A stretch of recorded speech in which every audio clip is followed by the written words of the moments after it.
رب اشرح لي صدري ويسر لي امري واحلل عقدة من لساني يفقهوا قولي. اعوذ باللہ من الشیطان الرجیم. بسم اللہ الرحمن الرحیم. آج الحمدللہ ہمارا جو رکوع ہے وہ صفحہ نمبر 104 ہے. النساء 4 نمبر صورت ہے اور 43 آیت سے ہم شروع کریں گے. یا ایھا الذین آمنوا لا تقربوا الصلاة وانتم سکارى حتى تعلموا ما تقولون ولا جنبا الا عابر السبيل حتى تغتسلوا وان كنتم مرضى او على سفر او جاء احد منكم من الغائط او لامستم النساء فلم تجدوا ماء فتيمموا صعيدا طيبا فامسحوا بوجوهكم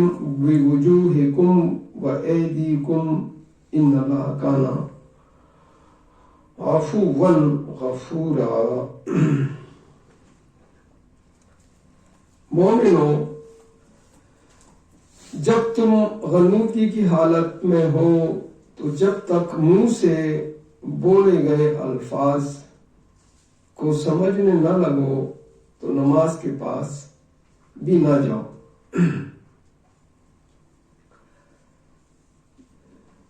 اور جنابت کی حالت میں بھی نماز مت ادا کرو جب تک کہ غسل نہ کر لو.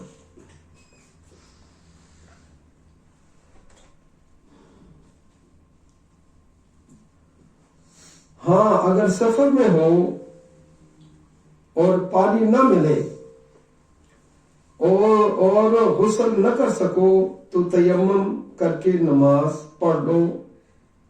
اور اگر تم بیمار ہو یا سفر میں ہو یا تم میں سے کوئی بیت الخلاء سے ہو کے آیا ہو یا تم عورتوں سے ہم بستر ہوئے ہو اور تمہیں پانی نہ ملے تو صفائی کے لیے صاف مٹی استعمال کرو اور وضو کے لیے چہرہ اور ہاتھوں کا مسح کر کے تیمم کر لو. بے شک اللہ درگزر کرنے والا بخشنے والا مہربان ہے. اس میں سکارا لفظ آیا ہے. اس کو ہم دیکھیں گے کہ عام طور پر یہ کہا جاتا ہے جو ہمارے علماء حضرات ہیں ان کے حوالے سے کہ یہ جب تم نشے کے حالت میں ہو اور شراب کا نشہ جو ہے وہ سمجھتے ہیں. اور ایک تو یہ جو سکارا ہے اس کو ہم سمجھ لیں کہ یہ سکارا ہے کیا. یہ شراب کا نشہ نہیں ہے. یہ کسی بھی کوئی بیماری میں ہو، کوئی اتنا شدت ہو یا کوئی بھی دوائی ایسی ہو جس میں غنودگی ہو یا کوئی اسی طرح کی کوئی پریشانی اتنی لاحق ہو کہ بندہ جو ہے نا وہ ڈاواڈول ہو، اس کا ہوش اور حواس کام نہ کر رہا ہو، کیونکہ اس کے ساتھ والی آیت بتا رہی ہے حتی تعلمون ما تقولون. اصل میں یہ جو ہم اس میں ایک اور بھی چیز نکلتی ہے کہ ہم جو نمازیں پڑھتے ہیں وہ ہمیں شعور سمجھ کے ساتھ ادا کرنی چاہیے کہ جو آیات ہم سمجھیں اس کو. تعلمون اس لیے کہا گیا ہے، جو کہا جا رہا ہے وہ نشے کی حالت ایسی نہ ہو ہماری کہ جو بھی ہو اور ہم اس پر غور نہ کریں. تو ہمیں آیات پر ڈسپلن کے ساتھ غور کرنا ہے. اور تبھی تو قرآن کے اندر آتا ہے کہ جب قرآن پڑھا جائے تو تم اس کو خاموشی سے سنو اور اس پہ غور کرو، اس کو سمجھو تاکہ تمہیں اس کا فائدہ بھی پہنچے. یہ اللہ نے تو کوئی بھی بات بغیر فائدے کے، اور پھر خاص کر قرآن کے اندر کوئی نقطہ، کوئی لفظ، کوئی آیت بے مقصد نہیں ہے. تو اب یہ جو آیا ہے سکارا کا لفظ، اس کے لیے آپ دیکھیں 22/2 نکالیں گے سورہ حج کی 2 نمبر آیت.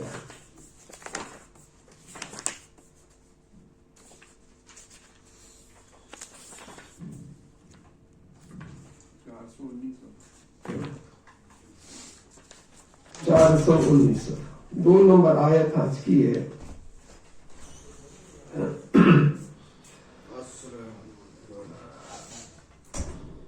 یوم ترونہا تذہل کل مرضعۃ عما ارضعت وتضع کل ذات حمل حملها وتری الناس سکارى وما هم بسکارى ولكن عذاب اللہ شدید.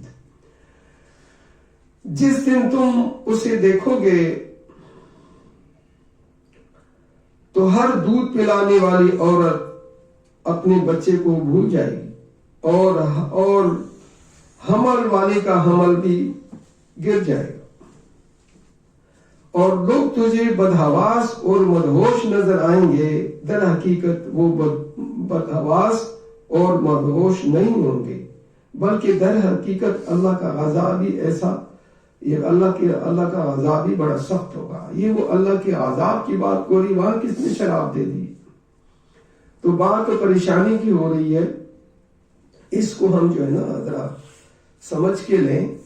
اس میں ایک تو وہ حالت نہ ہو جو بھی ہماری حالت ہے جو بتائی گئی ہے کہ کوئی پریشانی اتنی شدید ہو تو اللہ کہتا لا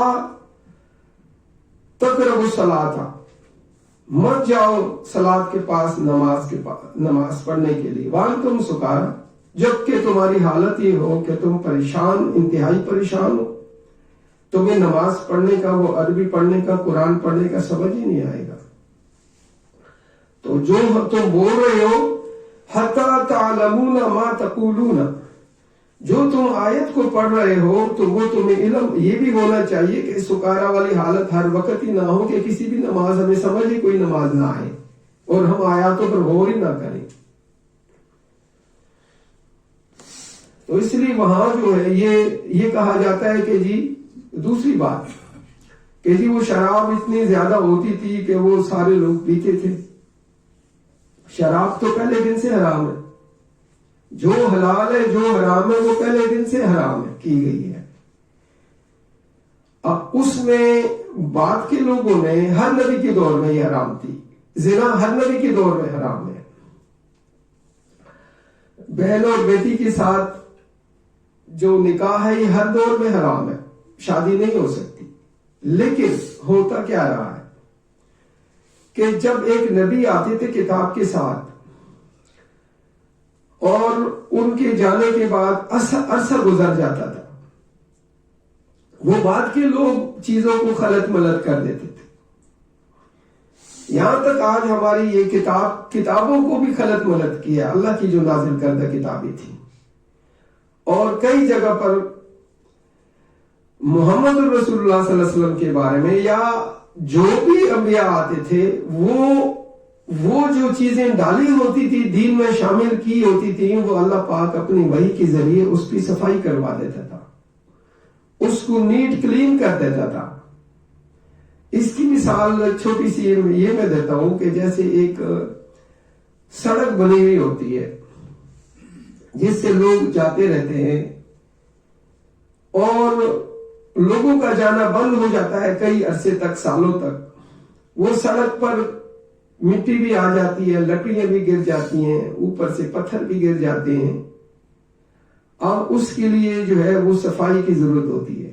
تو ہر نبی آنے کے بعد دوسرے نبی کی یہی تعلیم تھی، لیکن اس کو یہ پتھر سے، کنکر سے، کانڈوں سے اور درخت جو گرے ہوئے ہیں تو یہ وہ کرتے ہیں، آیات کے ذریعے اس کی تصحیح کر دیتے ہیں، اس کو کلین کر دیتے ہیں. اس کے لیے اس میں جو ہے آج ہم اور بھی ایک دو چیزیں کریں گے کہ یہ جو تغتسلو آیا ہے، تغتسلو، اور اس کے اندر کچھ احباب کا یہ موقف ہے، قرآنی احباب کا جو قرآن کو پڑھتے ہیں. تو اس کے لیے جو ہے میں اس کی وضاحت دوں گا. آپ نکالیں گے 2/222 کو.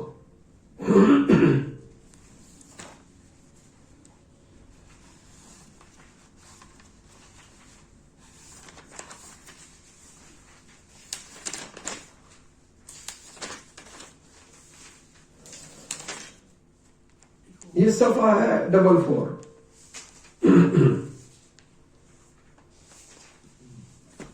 وَيَسْأَلُونَكَ عَنِ الْمَحِيضِ قُلْ هُوَ أَذًى فَاعْتَزِلُوا النِّسَاءَ فِي الْمَحِيضِ وَلَا تَقْرَبُوهُنَّ حَتَّى يَطْهُرْنَ فَإِذَا تَطَهَّرُونَ فَأْتُوهُنَّ مِنْ حَيْثُ أَمَرَكُمُ اللَّهُ إِنَّ اللَّهَ يحب التتوابين ويحب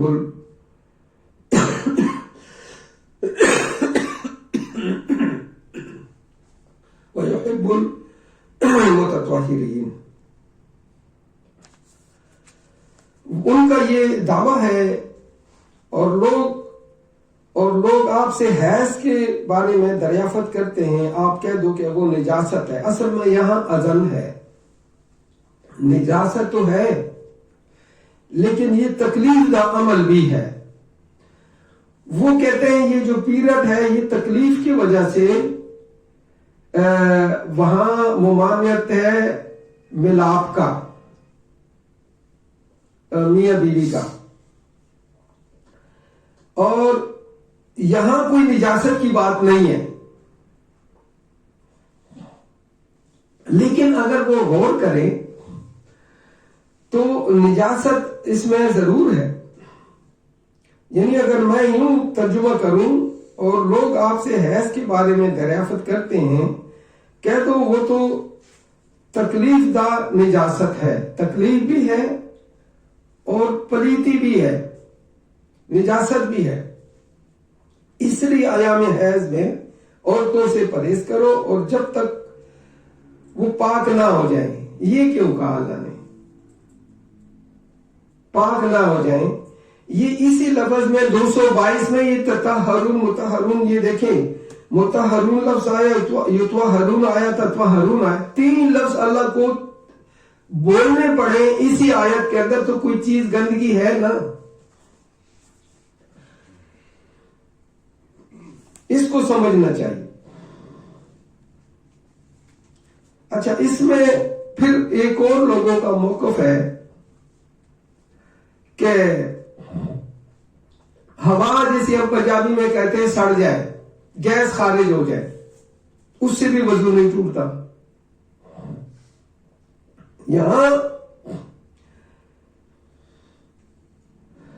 من الغائط آیا ہے، واش روم جانے کی بات ہو رہی ہے. اس دور کے اندر نشیبی علاقے ہوتے تھے، کھلے جنگل سے ہوتے تھے، یا کوئی درخت کی اوٹ ہوتی تھی جنگل میں، تو وہاں وہ بیٹھ کے فراغت کر لیتے تھے. ہمارے یہاں ابھی بھی جب ہم چھوٹے تھے 5-7 سال کے 6 سال کے، تو ہمارے گاؤں میں ایسا ہی تھا. گھروں میں تو واش روم ہوتے نہیں تھے، تو اسی طرح باہر فراغت سے لوگ مطلب فارغ ہو جاتے تھے. اب فراغت میں کیا ہوتا ہے، جب واش روم میں کوئی بھی انسان جاتا ہے وہاں 3 چیزیں جسم سے نکلتی ہیں. ایک کیا وہ جسے بول براس کہتے ہیں، یہ نکلتی ہے. ہوا خارج ہوتی ہے، یعنی جیسے چھوٹا پیشاب بڑا پیشاب، اور ہوا خارج ہوتی ہے. یہ تینوں چیزیں لازم ہیں.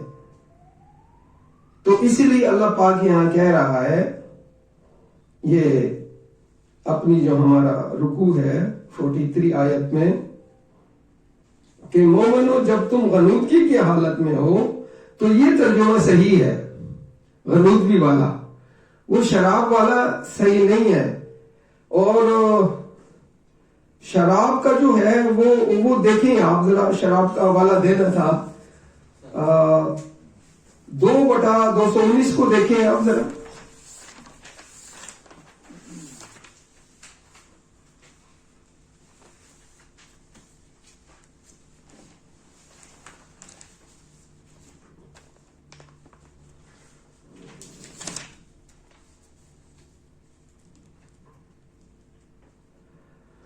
يسألونك عن الخمر والميسر قل فيها اسم كبير ومنافع للناس واسمها أكبر من نفعهما ويسألونك ماذا ينفقون قل العفو كذلك يبين الله لكم الآيات لعلكم تتفکرون۔ اے پیغمبر صلی اللہ علیہ وسلم، یہ آپ سے شراب اور جوئے کا حکم دریافت کرتے ہیں، بتا دو کہ یہ گناہ کبیرہ ہے۔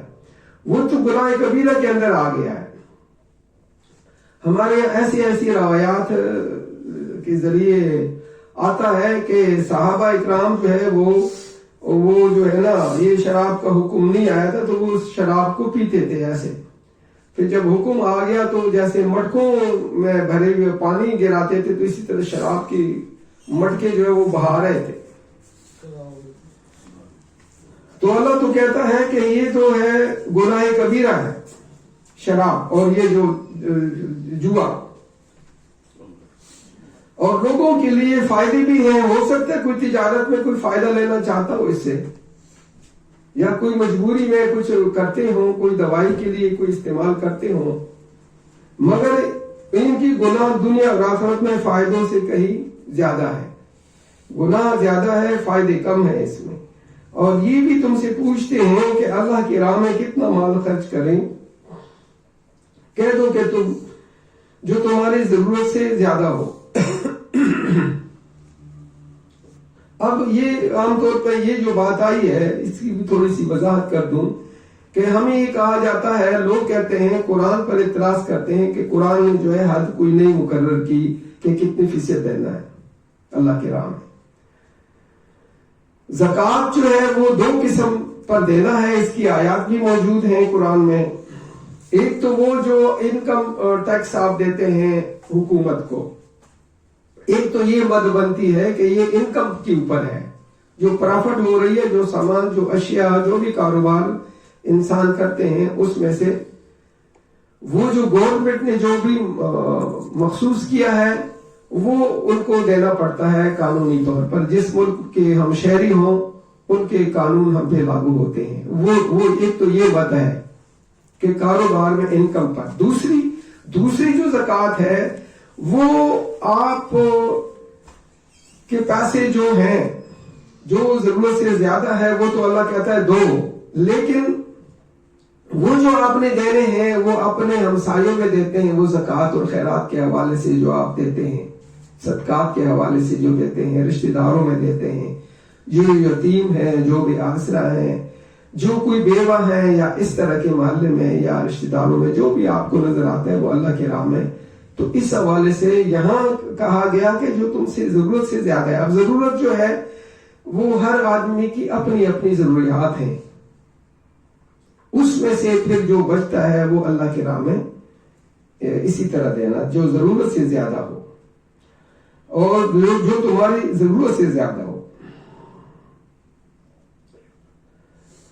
اسی طرح اللہ تمہارے لیے اپنے احکام وضاحت کرتا ہے، وضاحت سے بیان کرتا ہے۔ کذالک لیبین اللہ لکم الآیات، اللہ اپنی آیات کو مبہم نہیں رکھتا، اللہ بڑی اچھی طریقے سے وضاحت کرتا ہے۔ یہ اللہ کا کلام ہے، یہ پوری وضاحت دیتا ہے، اور انسان کو چونکہ اللہ نے سمجھانا ہے اور اس نے اس پر عمل بھی کرنا ہے، تو اگر وضاحت نہ ہو تو وہ کہاں سے پھر اس کی وضاحت کہیں اور سے نہیں ملے گی۔ تو اللہ کہتا ہے میں تو کیا کرتا ہوں، کذالک، میں تو اسی طرح کرتا ہوں، یبین اللہ لکم الآیات، تمہارے لیے آیات کو تبین کرتا ہوں، وضاحت کرتا ہوں، لعلکم تتفکرون، تاکہ تم اس پر غور کرو، ٹھیک ہے نا، تفکر کرو اور تدبر کرو ان کی آیات پر، اور اس کے معنی اور مفہوم کو خود سمجھو، پھر جتنے بھی جس کی سمجھ ہوگی اسی کے مطابق پھر اللہ کو جواب دینا ہے۔ تو یہ ہماری جو چیزیں تھی وہ یہ تھی ضروری کہ تم نماز کے پاس بھی نہ جاؤ۔ وہ ہمارے یہاں کہا جاتا ہے کہ جی نماز ہر کبھی کوئی اللہ نے دسیا ہی نہیں کہ نماز نہ پڑھو، تو یہاں آیا ہے، کوئی حالت ایسی ہو سکتی ہے انسان کی۔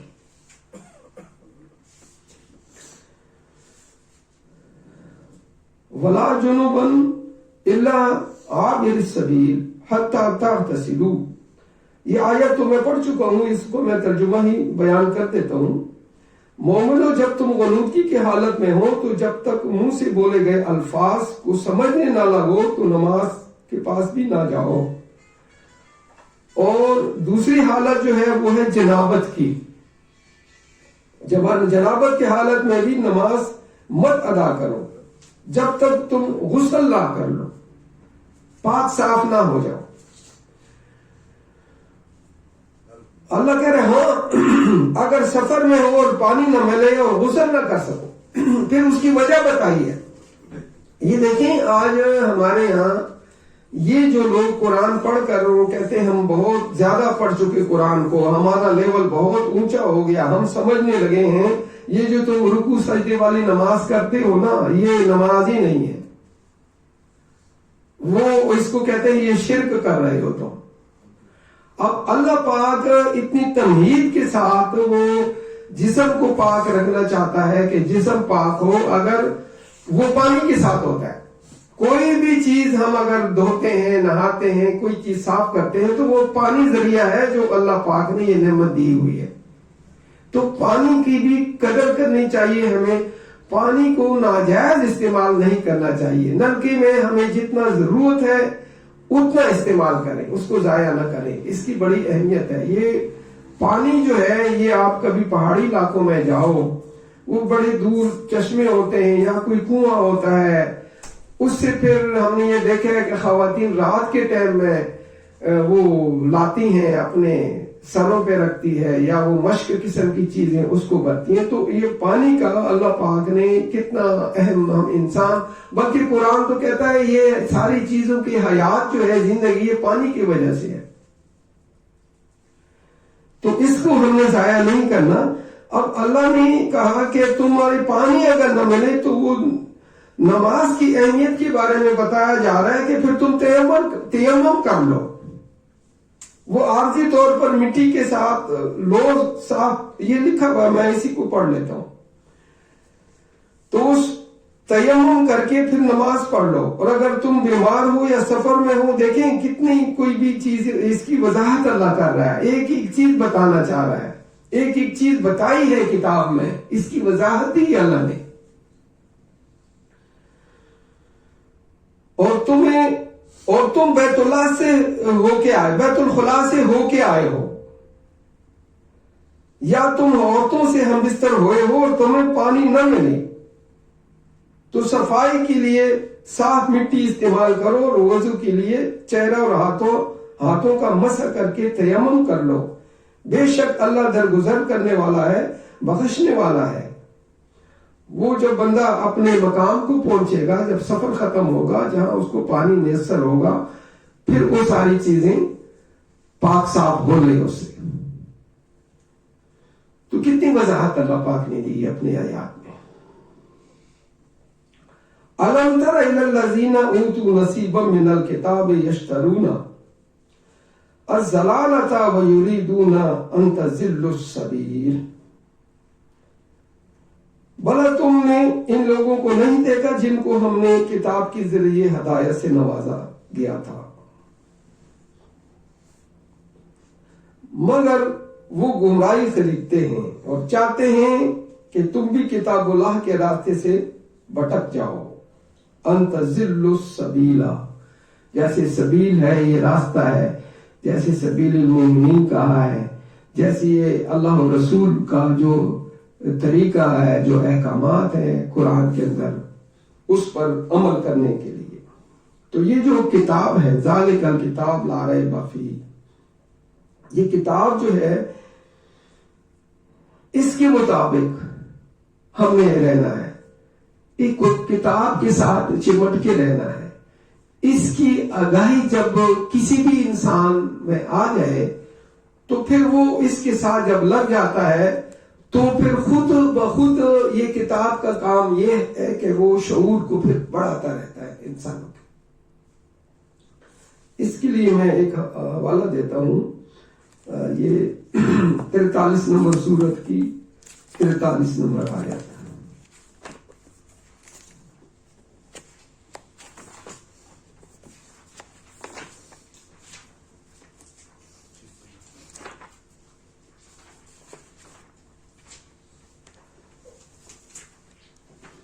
یہ مکمل دیکھیں جتنے انبیاء آئے ہیں رسول آئے ہیں یہ منصب ایک ہی ہے نبی کا اور رسول کا. تو وہ کتاب کے ذریعے لوگوں کی رہنمائی کرتے ہیں جو اللہ کی طرف سے نازل ہوئی ہوتی ہے. فَاسْتَمْسِكْ بِالَّذِي أُوحِيَ إِلَيْكَ 43 اور 44 آیت. اس قرآن سے تمسک کرو، اس کو مضبوطی سے پکڑ لو، اس کو مضبوطی سے تھام لو، اس کے ساتھ چمٹ جاؤ. بالذی اوحی الیک، اے رسول، یہ وحد کا صیغہ ہے، رسول اللہ صلی اللہ علیہ وسلم کے لیے بات کی گئی ہے. پہلی والی جو بات ہے انک علی صراط مستقیم. تو پھر یہاں وہاں اوپر بھی الیک آیا، پھر نیچے ساتھ انک کا پھر وحد کا صیغہ استعمال ہوا. یہ رسول اللہ کے لیے استعمال ہوا ہے. تو پھر آپ سیدھے راستے پر ہیں اور صراط مستقیم پر ہیں. بس تمہاری طرف جو قرآن وحی کیا گیا ہے اس کے ساتھ مضبوطی کے ساتھ وابستہ رہو، بے شک تم سیدھے راستے پر ہو. کوئی بھی اس کے ساتھ آ جائے گا، اس کو تمسک کرے گا، اس کے مطابق زندگی کو تہیا کر لے گا کہ میں نے اسی کے مطابق زندگی گزارنی ہے، تو یہ بہت آسان بات ہے. اگلی دیکھیں آیت میں کیسی زبردست وضاحت کی جا رہی ہے. وَإِنَّهُ لَذِكْرٌ لَكَ. پھر وحد کا صیغہ ہے رسول اللہ کے لیے کہ یہ جو نصیحت ہے یہ آپ کے لیے بھی ہے. وَلِقَوْمِكَ. اب قوم کی بات ہو گئی ہے کہ ہم یعنی قوم نے بھی اسی کے ساتھ رہنا ہے. یہ نہیں کہ قوم جو ہے نا وہ دوسری انسانوں کی جو عام انسانوں کی لکھی ہوئی کتابیں ہیں وہ اس کے ساتھ تمسک کرے. ان کتابوں کی میں بار بار وضاحت کر چکا ہوں کہ وہ کتابیں لا ریب نہیں ہیں، لیکن ان کتابوں میں اگر کوئی اچھی بات ہے، صحیح بات ہے، قرآن کے مطابق بات ہے تو خواہ اس بات کا نہ میں انکار کرتا ہوں نہ کوئی اور انکار کرے. قرآن الفرقان ہے. تو الفرقان اسی لیے ہے کہ یہ کسوٹی ہے حق اور باطل کی، یہ المیزان ہے، یہ مصدق ہے. قرآن مصدق ہے پہلی کتابوں کا بھی اور بعد کی کتابوں کا بھی. جب وہ پہلی کتابوں کا مصدق ہے جو وحی ہو کے آئی تھی انبیاء پر، تو بعد کی کتابوں کا مصدق کیوں نہیں ہو سکتا؟ تو اس سے پھر تصدیق کریں. الفرقان ہے، کوئی بھی چیز آ سکتی ہے، یہ کسوٹی ہے، اس کو کھولیں، وہ جو چیز آئی ہے اس کو اس پر پرکھیں. پھر آیت وضاحت دے گی. اگر یہ ثبت کر لے گا تو کوئی نہیں ہے مشکل، اس کو مان لیں. اور جب یہ ریجیکٹ کر دے گا تو اس کو ریجیکٹ کر دے آپ، وہ اللہ کو نہیں مطلوب. تو فرمایا وَإِنَّهُ لَذِكْرٌ لَكَ. اے نبی صلی اللہ علیہ وسلم یہ نصیحت آپ کے لیے بھی ہے. وَلِقَوْمِكَ. اور تمہاری قوم بھی یہی کرے گی، اسی کے ساتھ تمسک رہے گی، اس کی حاکمیت کو جانے گی، اسی سے پھر تبلیغ کرے گی، اسی سے ہدایت لے گی.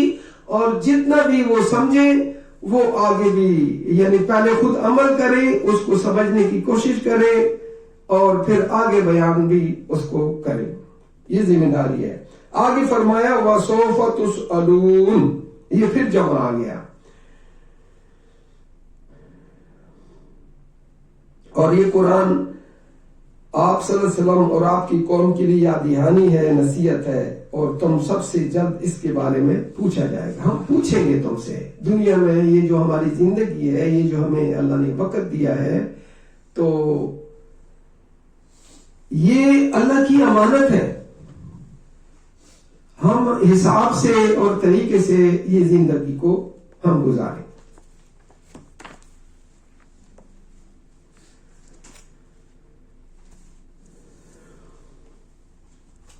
وہ گھڑی تو یہاں رکھ دیجیے گا.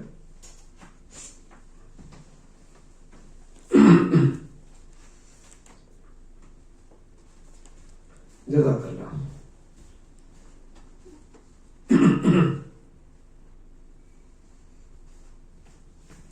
تو یہاں ایک وَيَشْتَرُونَ الضَّلَالَ،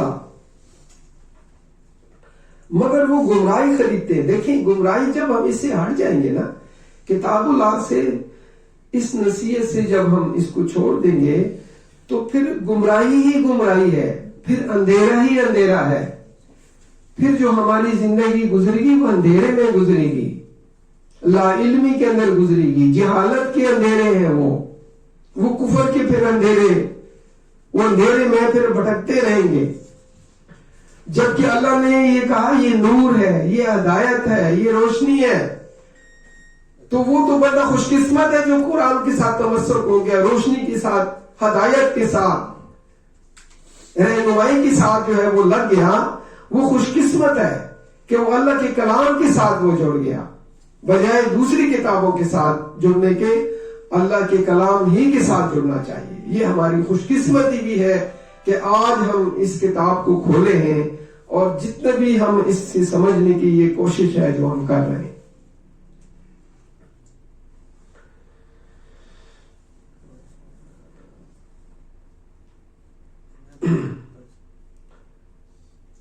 آگے فرمایا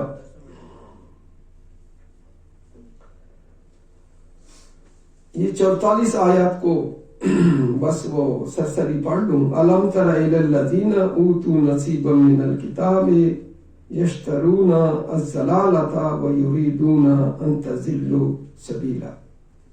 وہ گمراہی کو پھر خریدتے ہیں اور چاہتے ہیں کہ تم بھی کتاب اللہ کے راستے سے بھٹک جاؤ.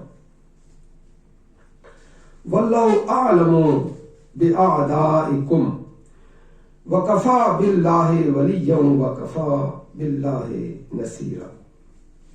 اور اللہ تمہارے دشمنوں سے خوب واقف ہے اور ایک اللہ ہی کارساز ہے اور وہی مددگار تمہارے لیے کافی ہے. دیکھیں اب ہم مسلمانوں کو کوئی بھٹکنے کی کہیں ضرورت نہیں. اللہ کہتا ہے میں تمہارا کارساز ہوں، ولین، میں ولی تمہارے لیے کافی ہوں، کارساز تمہارے لیے کافی ہوں، حاجت روا مشکل کشا تمہارے لیے کافی ہوں. میرے علاوہ کسی حاجت روا اور مشکل کشا کو مت ڈھونڈو، مت خوار ہو، مت سر کے اندر مٹی ڈالو، ریت ڈالو، یہ خاک سر میں مت ڈالو. میں نے تمہیں باشعور کیا ہے، ادھر تو مجھے مانتے ہو، مجھے بھی سجدہ کرتے ہو، مجھے پڑھتے، میری کتاب کو پڑھتے ہو، ایاک نعبد و ایاک نستعین کہتے ہو، اور تھوڑی سی اگر آزمائش آ جاتی ہے تو جا کے مزاروں پر سجدہ ریز ہو جاتے ہو. تم ابھی کچے مسلمان ہو، پکے مسلمان نہیں بنے.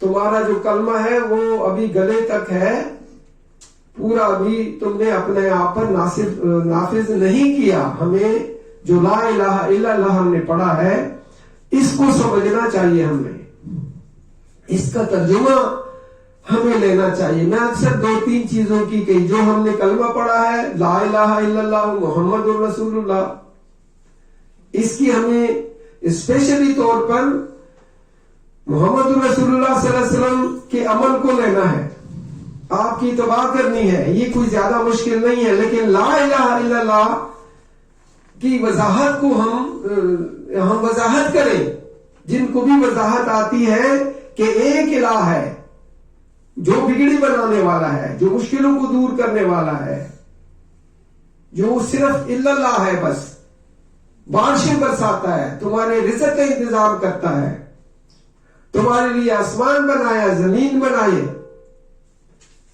پہاڑ بنائے، درخت بنائے، جس کے جہاں سے زمینوں سے اوپر سے پانی برساتا ہے، نیچے زمین سے اناج اگاتا ہے تمہارے لیے، اس کو کھاتے ہو، اس پانی کو پیتے ہو. یہ ساری نعمتیں اللہ ہی دی ہیں، اللہ کا کوئی شریک نہیں ہے. اس شرک سے ہم باز آ جائیں. یہ سب سے زیادہ مصیبت جو ہے ہم پہ آئی ہے. تو اللہ کو ہم نے لا الہ الا اللہ کو سمجھا نہیں ہے، اللہ کے ساتھ جڑے نہیں ہیں، توحید پر نہیں آئے پوری طرح سے.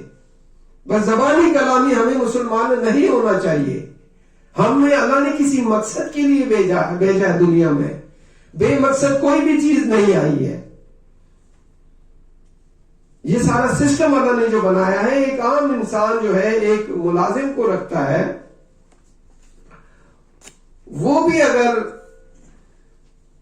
کام صحیح نہیں کرتا اس کے مطابق جو اصول ہیں جو بنائے ہیں، یا جو اس نے اس کو سمجھایا تھا کہ تمہاری اتنی تنخواہ ہوگی اور یہ تمہیں کام ہے، یہ تمہاری ڈیوٹی ہے، اگر وہ ایک مہینہ جو ہے وہ کام کسی اور کا کرتا ہے تو یہ والا جو اس کا مالک تھا یہ تنخواہ نہیں دیتا، پھر وہ کہے گا کہ یار جاؤ تم نے جس کا کام کیا اس سے تنخواہ لو.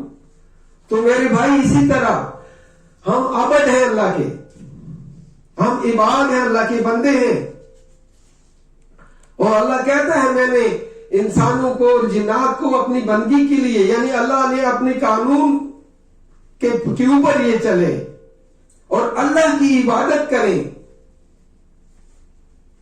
چاہے وہ کسی کو خیرات اور زکوٰۃ کے معاملے میں ہو یا وہ اللہ کے لیے صوم اور صلاۃ اور حج ہو، بجائے ہم چیزوں کا انکار کرتے جائیں. یہ چیزیں بڑی وضاحت سی ہیں.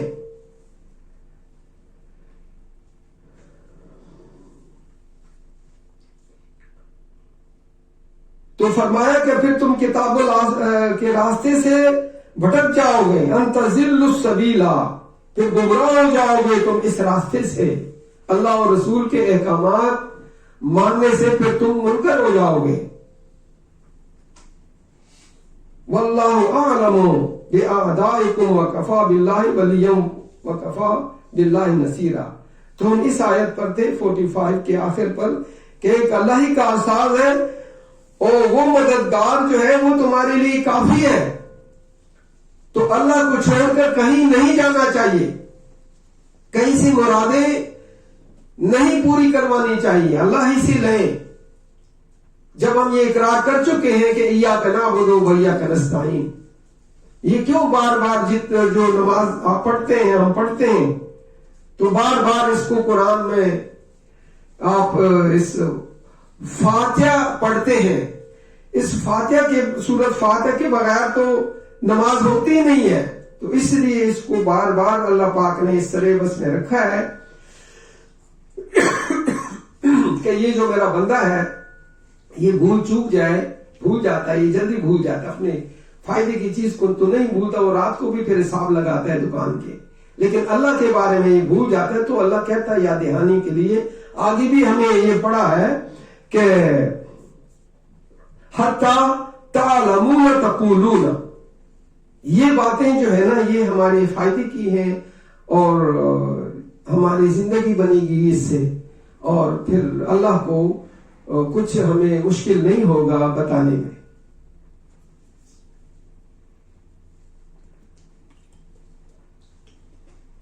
وہ قیامت کا دن ہے، وہ جو ہم نے ابھی سورۃ حج میں پڑھا کہ وہ کتنی پریشانی ہوگی، وہ باولی قسم کے وہ لوگ ہو جائیں گے اس طریقے کے، اس طرح کا جیسے سکارا نشے کی حالت میں ہوتی ہے انسان کی. لیکن قرآن کہتا ہے کہ ایسے لوگ جو اللہ کی فرمانبرداری میں انہوں نے دن رات گزارے ہوں گے، وہ ٹھنڈے سائے میں نیچے کھڑے ہوں گے، وہ نظارہ کریں گے، ان کو کوئی تکلیف نہیں ہوگی.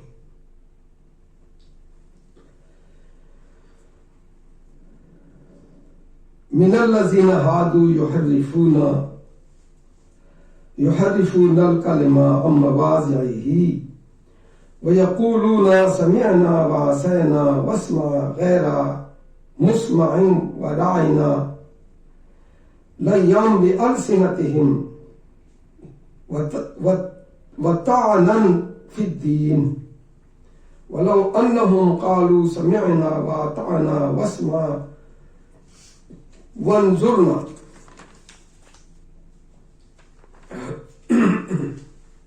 اور یہ جو یہودی ہیں من الذین ہادو جو ہیں من الذین، ان میں سے، یعنی کچھ جو ہیں وہ ایسے ہیں، یہ لوگ ایسے بھی ہیں ان میں کہ کتاب اللہ کے کئی مقامات سے کلام کو بھی بدل دیتے ہیں. یہاں آیا ہے مثلا ہم نے سن لیا مگر ہم مانتے نہیں، اور سن لیا کوئی نہ سنے، اور زبان کو مروڑ کر رائنا کا الفاظ ادا کرتے ہیں، اور دین کے بارے میں تمہیں تانے دیتے ہیں. کہتے ہیں کہ ہم نے سن لیا اور مان لیا، اور صاف الفاظ میں اس میں اور رائنا کی جگہ انظرنا. یہ ایک دو حوالے میں دیتا ہوں کہ یہ جو اہل کتاب ہیں ان لوگوں نے جو ملاوٹی کی ہے، یہ ہمیں کیوں بتا رہا ہے اللہ کہ مسلمان جو آئے ہیں جن کو کتاب قرآن ملی ہے، یہ ایسے حرکتوں سے بعد آ جائیں. 2 نمبر سورت کی 79 آیت ہے. شروع کے اندر ہی اللہ پاک نے یہ بات بتا دی ہے، وضاحت کر دی ہے.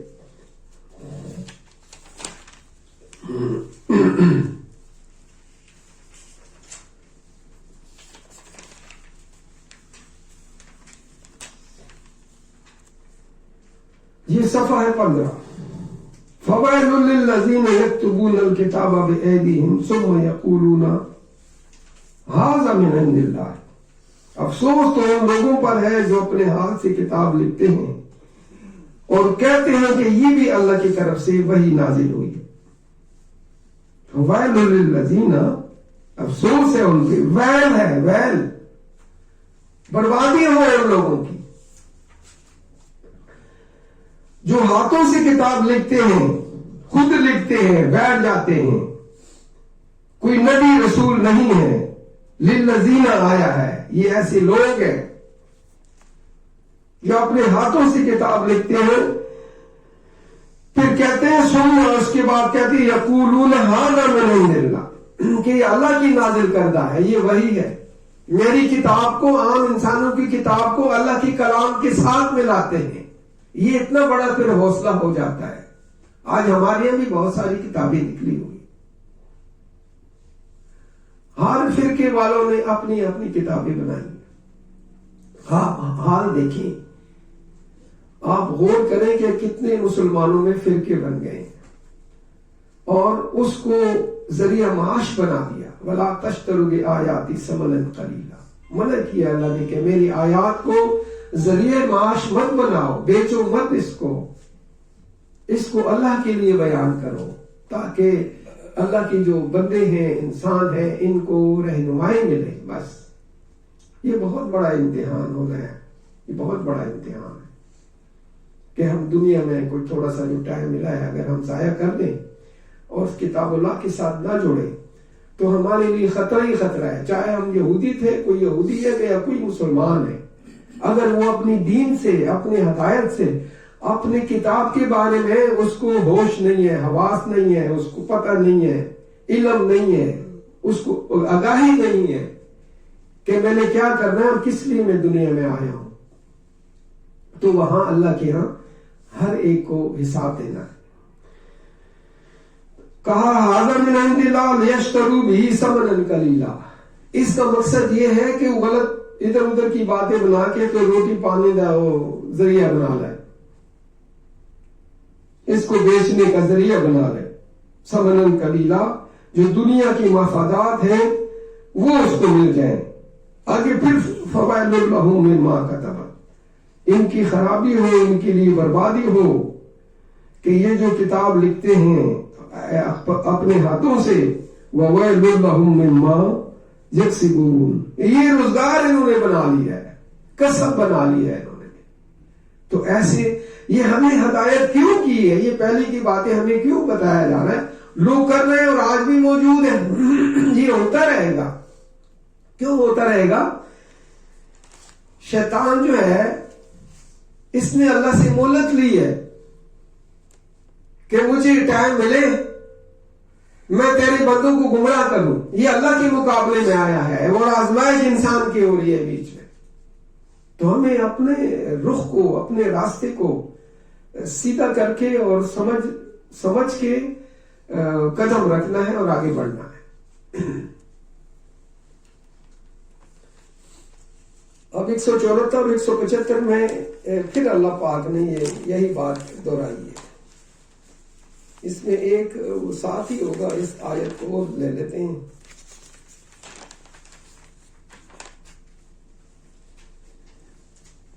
یہ صفحہ 33 ہے۔ ان الذين يكتمون ما انزل الله من الكتاب ويشترون به ثمنا قليلا اولئك ياكلون في بطونهم الى النار ولا يكلمهم الله يوم القيامه ولا يزكيهم ولهم عذاب اليم۔ جو لوگ اللہ کی نازل کردہ کتاب میں سے کچھ چھپاتے ہیں، اگر ہم قرآن کو کھول کے بیٹھے ہیں اور قرآن کی کچھ آیات کی وضاحت نہیں کرتے یا اس کو نہیں سمجھاتے تو وہ بندہ مجرم ہو جائے گا۔ چھپانا نہیں چاہیے، اس کی وضاحت کرنی چاہیے۔ وہ کیوں چھپاتے ہیں؟ ان کی نیت یہ ہوتی ہے وَيَشْتَرُونَ بِهِ ثَمَنًا قَلِيلًا، کہ 200 بندہ جب بیٹھا ہے اس کو صاف صاف باتیں کی جائے تو پھر اگلے جمعے میں وہ پھر 50 لوگ ہی آئیں گے، وہ پھر چندہ کم ہو جائے گا۔ یہ انسانوں کی باتیں ہیں، چاہے وہ پہلے یہودی عیسائیوں کے ہوں یا ہمارے مسلمانوں کے ہوں۔ یہ وہ شیطان جو راستے سے گمراہ کرتا ہے نا، تو اسی طرح وہ کتاب اللہ سے ہٹانے کی کوشش کرتا ہے، اور جو عام انسانوں کی کتابیں ہوں اس کی طرف راغب کرنے کی کوشش کرتا ہے۔ وہ کہتا ہے مجھے تو اللہ نے جو ہے نا تولا کر دیا، مجھے تو دھتکار دیا، میں تو مایوس ہوں، شیطان کی بات کر رہا ہوں، لیکن ان لوگوں کو بھی تو اپنا ساتھی بنا لوں نا۔ تو شیطان کے ساتھی نہیں بننا، ہم نے اللہ کا ساتھی بننا ہے، اللہ کی یعنی بات کو کرنے ہے، اپنی زندگی کے بارے میں غور کر کے آگے چلنا ہے۔ تو اللہ کہہ رہا ہے اولئک ما یاکلون فی بطونہم الی النار، وہ جو پیسے جمع کرتا ہے اس طرح تفریق پیدا کر کے، فرقے پیدا کر کے، وضاحت نہ کر کے قرآن کی کتاب میں سے، تو اللہ کہتے ہیں وہ جو مال لے رہا ہے، پیسے لے رہا ہے، وہ کھا رہا ہے، یہ اپنے پیٹوں میں محض آگ بھرتے ہیں۔ ایسے لوگوں سے لا یکلمہم اللہ یوم القیامت، اللہ کہتا ہے ہم تو اس کی کلام ہی نہیں کریں گے۔ ولا یزکیہم، اب وہ اسی گناہ کے ساتھ ہی فوت ہو گیا، دنیا میں توبہ نہیں کی، کتاب کے ساتھ نہیں جوڑا، جو تھوڑی سی زندگی تھی وہ باطل ہی کے راستے میں اس نے گزاری ہے، جو خلاف قرآن باتیں تھیں وہ بیان کرنے میں اس نے زندگی گزاری ہے۔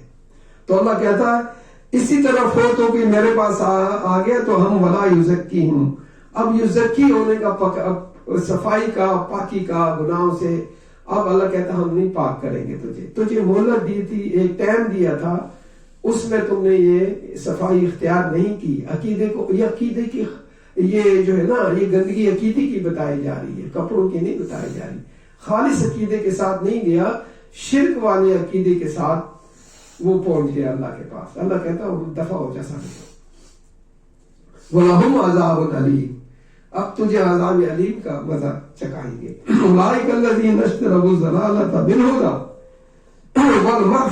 والعذاب بالمغفرۃ فما اصبرهم علی النار، اللہ کہتا ہے یہ وہ لوگ ہیں جنہوں نے ہدایت چھوڑ کر گمراہی خریدی، کتاب کے ساتھ لگتے تو ہدایت ملتی، اس کو اسی کو اوڑھنا بچھونا بناتے، اسی کو ذریعہ ہدایت مانتے، لیکن انہوں نے ہدایت چھوڑی،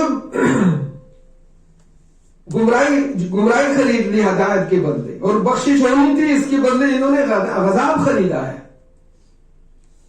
بلا یہ کیسے جو ہے نا یہ برداشت کریں گے جہنم کو؟ تو یہ جانے والے ہیں اس میں، لیکن یہ غور نہیں کرتے، تو ہمیں غور کرنا چاہیے، جو تھوڑی سی اللہ نے ہمیں ٹائم دیا، وقت دیا ہے، اس کو ہم قیمتی بنائیں۔ دین آسان ہے، کوئی مشکل نہیں ہے، جتنا آپ کے پاس ٹائم ہے تھوڑا سا ٹائم قرآن کو لازمی دیں،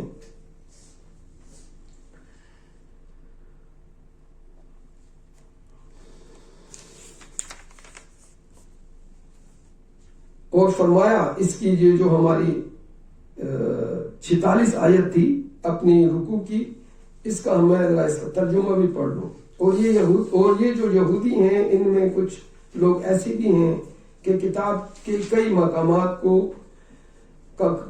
مقامات سے کلام اللہ کو بدل دیتے ہیں. مثلا ہم نے سن لیا مگر ہم مانتے نہیں، اور سن لیا کچھ نہ سنے کوئی نہ سنے، اور زبان کو مروڑ کر راعنا کا الفاظ ادا کرتے ہیں.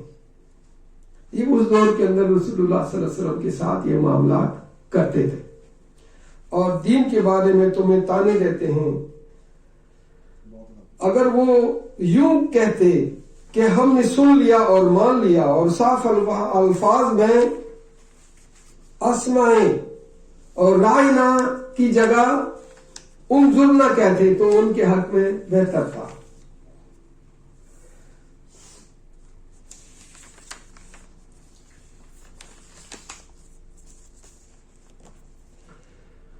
لَكَانَ خَيْرًا لَهُمْ وَأَقْوَمَ وَلَكِنْ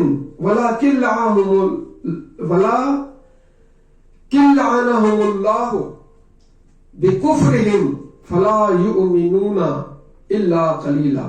تو یہ انظر نہ کہتے تو ان کے حق میں بہتر ہوتا اور بعض سمجھنے میں بھی آسانی ہوتی، لیکن اللہ نے ان کے کفر کے سبب ان پر لعنت کر رکھی ہے. یہ چند لوگوں کے سوا ایمان نہیں لائیں گے. یا ایھا الذین اوتوا الکتاب آمنوا بما نزلنا مصدقا لما معکم من قبل ان نطمس وجوہا فنردها على ادبارها او نلعنهم کما لعنا اصحاب السبت وَكَانَ أَمْرُ اللَّهِ مَفْعُولًا. ایک کتاب والوں، بعضی لوگوں میں ہمارے مسلمانوں میں کہتے ہیں جی ہم بھی اہل کتاب ہے، جی یہ قرآن کتاب نہیں. وہ پھر یہ دلیل دیتے ہیں بالکل کتاب ہے، لیکن کہیں بھی قرآن میں آپ کو اللہ نے اہل کتاب نہیں کہا. جہاں بھی اوت الکتاب اللہ نے کہا قرآن میں یا اہل کتاب کہا، یہ دو قومیں ہیں جو یہودی ہیں یا جو نصرانی ہیں، عیسائی ہیں، ان کے بارے میں آتا ہے. اے اہل کتاب، مسلمانوں کو آمن کر کے خطاب کیا اللہ پاک نے. اور مسلم کے بارے میں بہت ساری آیات ہے قرآن میں کہ آپ صرف مسلم کہلواؤ.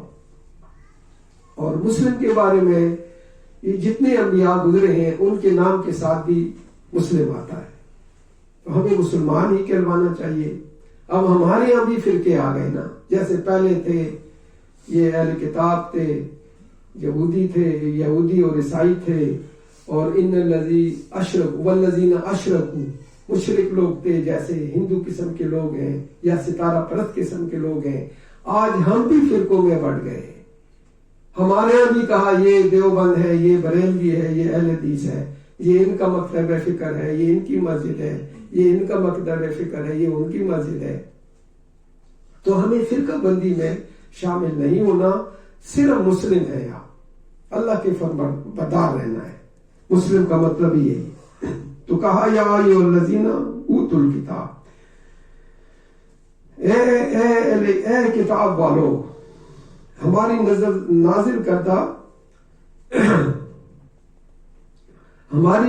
نازل کردہ کتاب جو ہے، جو تمہاری کتاب کی بھی تصدیق کرتی ہے. ہر آنے والی کتاب جو ہوتی ہے نا، جو پہلے موجود ہوتی ہے، وہ آنے والی کتاب کی مصدق ہوتی ہے، تصدیق کرتی ہے. یہ قرآن مصدق بھی ہے. جیسے میں نے کہا تھا کہ یہ الفرقان ہے، فیصلہ اسی سے کرنا ہے، قرآن سے کرنا ہے. یہ مصدق ہے، تصدیق یہ کرے گی، پہلی کتابیں ہوں یا بعد کی کتابیں ہوں. یہ اس کے ذریعے جو ہے وہ صفائی یہ دے، قرآن دے گی صفائی، وہ بات تب مانی جائے گی. اور المیزان ہے، اس قرآن کے وزن کے مطابق جو ہمارے اعمال اس کتاب پر آئیں گے، کتاب کے مطابق جب عمل ہوں گے تو وہ جو میزان ہوگا وہ عمل کا وزن کرے گا، وہ ایکسپٹ کرے گا اللہ پاک. غیر اللہ کی کتابوں کی بات ہی نہیں کی اللہ نے. یہ فیصلہ کن کلام، یہ میزان یہ نہیں ہے کہ وہ جسے اب سبزی والے کے پاس کنڈا ہوتا ہے، نہیں، یہ وہ جو انصاف کا ترازو عدالتوں میں لگا ہوا ہوتا ہے، یہ وہ والا میزان ہوتا ہے۔ تو اللہ نے جو میزان بولا ہے اس پر میں ایک آیت اور جو ہے یہاں چونکہ مصدق آیا ہے تو مصدق کے لیے ہم دیکھتے ہیں 5/48، کیونکہ یہاں تھوڑا سا ٹائم ہوتا ہے، زیادہ تو نہیں ہوتا، لیکن ہمیں پھر گھروں میں جا کے مطالعہ کرنا چاہیے۔ یہ کئی جگہ بہت ساری آیات ہیں یہ مصدق کے بارے میں، لیکن میں نے 2 آیات جو ہے نا رکھی ہیں تاکہ اس سے میں بتاؤں۔ یہ صفحہ ہے 141۔ وَأَنزَلْنَا إِلَيْكَ الْكِتَابَ بِالْحَقِّ مُصَدِّقًا لِمَا بَيْنَ يَدَيْهِ مِنَ الْكِتَابِ وَمُهَيْمِنًا عَلَيْهِ فَاحْكُم بَيْنَهُم بِمَا أَنزَلَ اللَّهُ وَلَا تَتَّبِعْ أَهْوَاءَهُمْ عَمَّا جَاءَكَ مِنَ الْحَقِّ لِكُلٍّ جَعَلْنَا مِنكُمْ شِرْعَةً وَمِنْهَاجًا وَلَوْ شَاءَ اللَّهُ لَجَعَلَكُمْ أُمَّةً وَاحِدَةً وَلَكِنْ لِيَبْلُوَكُمْ فِيمَا آتَاكُمْ فَاسْتَبِقُوا الْخَيْرَاتِ إِلَى اللَّهِ مَرْجِعُكُمْ جَمِيعًا فَيُنَبِّئُكُمْ بِمَا كُنْتُمْ فِيهِ تَخْتَلِفُونَ۔ اور اب ہم نے آپ پر حق کے ساتھ کتاب نازل کی ہے جو پہلی تمام کتابوں کا تصدیق کا ذریعہ ہے۔ یہ مصدق کی بات آئی۔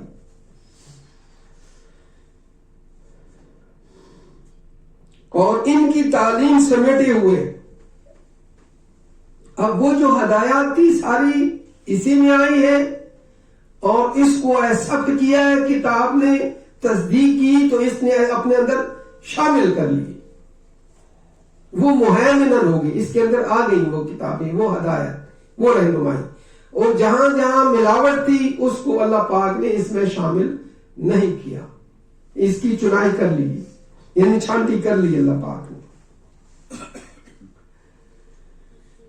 جو حکم اللہ نے نازل فرمایا ہے اس کے مطابق فیصلے کرو، اور حق قرآن مل جانے کے بعد پہلی امتوں کی روایات خواہشات کی پیروی نہ کرنا۔ ہم نے تم میں سے ہر ایک امت کے لیے دستور اور طریقہ مقرر کیا ہے، اور اگر اللہ چاہتا تو تم سب کو ایک ہی شریعت پر کر دیتا، مگر جو حکم اس نے تمہیں دیے ہیں ان میں سے وہ تمہاری آزمائش چاہتا ہے، بس نیک اعمال میں مستعد رہو۔ تم سب کو اللہ کی طرف لوٹ کر جانا ہے، پھر جن باتوں میں تم اختلاف کرتے تھے یا کرتے ہو قیامت کے دن وہ تمہارے میں فیصلہ کر دے گا۔ اس کے لیے اور مصدق کے حوالے سے 39 نمبر سورت آپ دیکھیں۔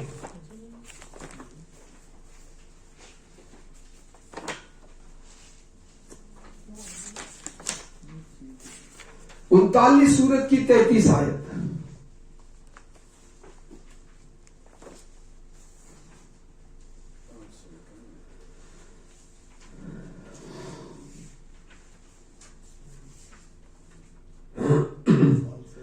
والذی جاء بالصدق وصدق به اولئک هم المتقون۔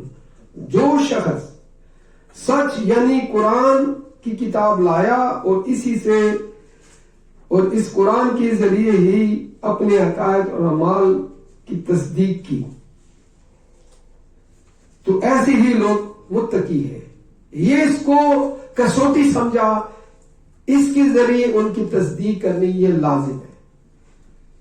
یہ مصدق یہ قرآن ہے، یہ قیامت تک اب چلنی ہے، اور اسی لیے اللہ پاک نے اس کا حفاظت کا ذمہ لیا۔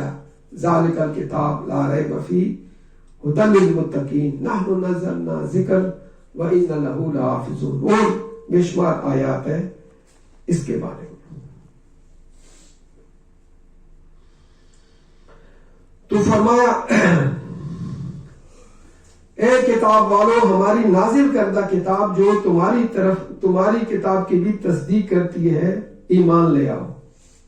تو بہتر ہے قبل اس کے کہ ہم تمہاری منہ بگاڑنے کے سبب تمہاری شکلوں کو بگاڑ دیں اور انہیں پیٹ کی طرف پھیر دیں، یا ان پر اس طرح لعنت کریں جس طرح ہفتہ کی خلاف ورزی کرنے والوں پر لعنت کی تھی. اللہ کا پروگرام پورا ہو کے رہتا ہے. یہ ہمیں جو اللہ نے ان یہودیوں کے واقعات سنائے ہیں، یہ ہماری اوپر یہ بات فٹ ہو گئی. اب یہ ہماری جو مسلمانوں کی حال ہے نا، فرقہ فرقہ ہو گئے، شرک ہو گیا ہمارے اندر، کوئی بتانے والا نہیں ہے، سمجھانے والا نہیں رہا، فرقی عروج پر ہے. کتاب اللہ سے کہاں دلیل آتی ہے؟ کتاب اللہ کو اس طرح لوگوں کے سامنے بہت کم پڑھائی ہوتی ہے، اس کی بہت کم سمجھایا جاتا ہے. اسی لیے جو بھی جس حالت میں جیسا بھی ہمارا یعنی علم ہے، ہم اس کا ذریعہ بنیں، اس کو ذریعہ ہدایت بنائیں اور وہ لوگوں میں آپ پھیلائیں، اور یہ ہماری جو ہے کام آئے گی. ان اللہ لا یغفر ان یشرک بہ ویغفر ما دون ذلک لمن یشاء ومن یشرک باللہ فقد افترى اسما عظیما. اللہ اس جرم کو کبھی معاف نہیں کرے گا کہ کسی کو اس کا شریک بنایا جائے. شرک بڑی وضاحت، اللہ کے علاوہ کسی کے پاس نہیں جانا، اللہ کو وحدہ لا شریک ماننا ہے. یہی لا الہ الا اللہ ہے جو ہم نے پڑھا ہے. لیکن آج جو آستانے اور مزار آباد ہے، اسی وجہ سے کہ ہمیں اس کلمے کے اوپر ہمارا عمل نہیں رہا، اس کی سمجھ ہمیں نہیں رہی.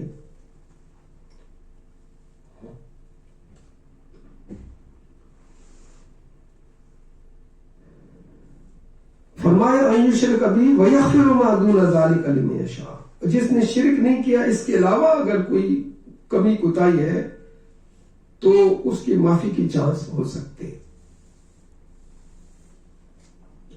ومن یشرک باللہ فقد افترى اسما عظیما. یہ جو شرک ہے نا، یہ بہت بڑی افتراء ہے، یہ بہت بڑا گناہ ہے. جس نے کسی کو اللہ کا شریک بنایا تو اس نے یقیناً گناہ عظیم کا ارتکاب کیا ہے. سب سے بڑا گناہ یہ شرک ہے. اس شرک سے منع کرنے کے لیے سسٹم ہی یہی تھا، اللہ کا پروگرام ہی یہی تھا. جتنے انبیاء آئے ہیں ان سب نے کہا لا الہ الا اللہ. اللہ کو با اختیار مانو، اللہ کو حاجت روا مانو، اس اللہ سے رخ مت پھیرو، کسی بھی حالت میں تم ہو اسی سے وابستہ رہو.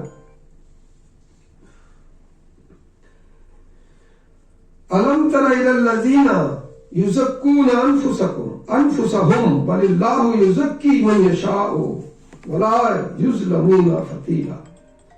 کیا تم نے ان لوگوں کو نہیں دیکھا جو اپنے آپ کو ہر گناہ سے پاکیزہ گردانتے ہیں، بلکہ اللہ ہی جس کو چاہے گا وہ پاکیزہ قرار دے گا. اللہ ہم کیا کرتے ہیں کہ ایک تھوڑی سی بھی عمل اگر ہم اچھی کرنے لگ پڑتے ہیں تو دوسروں کو تانا زنی کرتے ہیں اور اپنا نمونہ بناتے ہیں کہ تم میرے طرح کے نہیں ہو، اور یہاں تک کہ فتوی بازی بھی ٹھوکتے ہیں، فتوی بھی لگاتے ہیں کہ تم کافر ہو. اس طریقے سے یہ چیزیں جو ہے نا، اللہ کہتا ہے تزکو نہ بنو، اپنے آپ کو پاک باز ثابت نہ کرو. اللہ جانتا ہے کہ تم کتنے پاک باز ہو اور کون کتنا پاک صاف ہے. اللہ کہتا ہے علیم بذات الصدور، میں جانتا ہوں تمہارے دل و دماغ کے اور تمہارے جو حالات ہیں، تمہارے کرتوت ہے، میں واقف ہوں. لوگوں کو یہ نہ مت جتاؤ کہ اپنے آپ کی صفائی بیان کرتے رہو، میں بڑا پاک صاف ہوں، میں پاک باز ہوں. ایسا نہیں کرنے چاہیے. اور جس کو اللہ چاہے گا پاکیزہ قرار دے گا اور ان پر دھاگے برابر بھی ظلم نہیں ہوا. انصاف وہاں ہونا ہے. جو عمل کیے خیر نہیں یرا شر نہیں یرا، وہ سارے سامنے ابھر کے آ جائیں گے. اور کہا کہ پھر ہم تمہارے عملوں کی وزن بھی کریں گے، تو جن کی نیکیاں اگر زیادہ ہوں گی تو وہ فیصلہ ہوگا، اور اگر گناہ زیادہ ہوگے تو اس کے مطابق وہ والا فیصلہ ہوگا.